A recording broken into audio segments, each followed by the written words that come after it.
think what everybody can see is that we will be present. We always are, but we will be even more present. We've increased our staffing for this. There'll be things you see, there'll be things you don't see.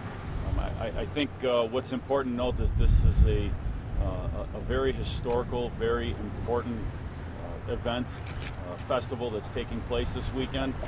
It always is every year. This year obviously has taken a little different tone, and I want people to know that come out and celebrate, come out to the festival.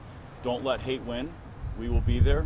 We will be there watching over. We will be there with you, standing alongside you, and we want people to come out and enjoy the festival for what it actually is. People who do attend this weekend, what should they do? What do you want folks who are coming, what should they do?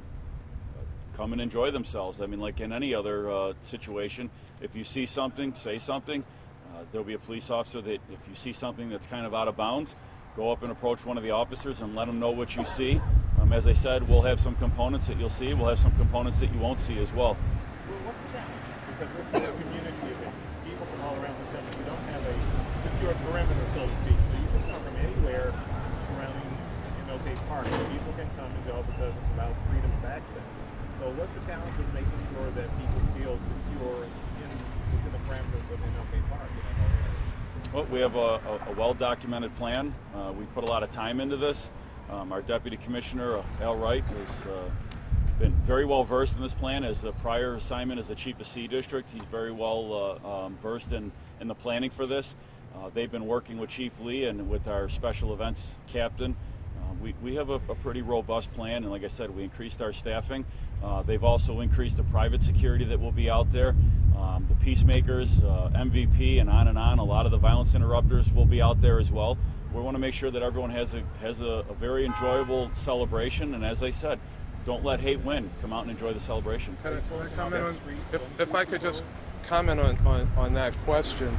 So as mayor, I've been looking at the public safety plans that the police department has been preparing for Juneteenth since 2006. I can tell you that this is the most robust public safety plan that I've ever seen during my time as mayor of the city of Buffalo. I want to thank Commissioner Gramaglia, his management team, Deputy Commissioners Lark and Wright for the amount of time and thought that they have put into this plan. It's quite comprehensive. I'll be there with members of my family. This will be the first in-person Juneteenth in 2 years. So we expect an extremely large turnout. We expect thousands and thousands of people Saturday and Sunday. The weather will be great. They will be safe. It will be an extensive police public safety plan.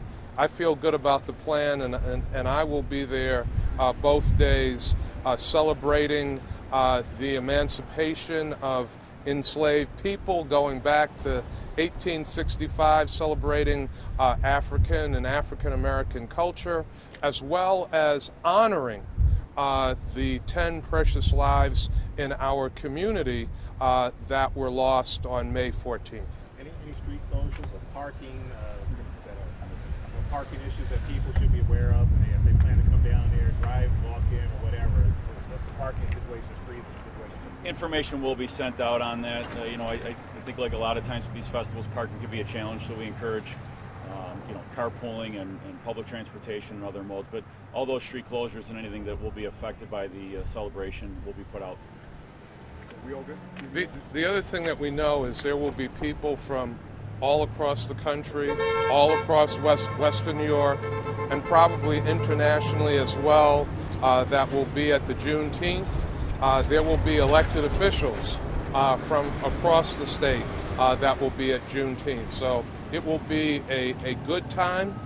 It will be a time of reflection, and I'm certainly encouraging every resident of Buffalo and Western New York that wants to come out and celebrate Juneteenth. Mayor, do you expect, because this is the first in-person Juneteenth in 2 years, but also because of what happened last month, do you expect to see even a greater crowd than what we might normally see?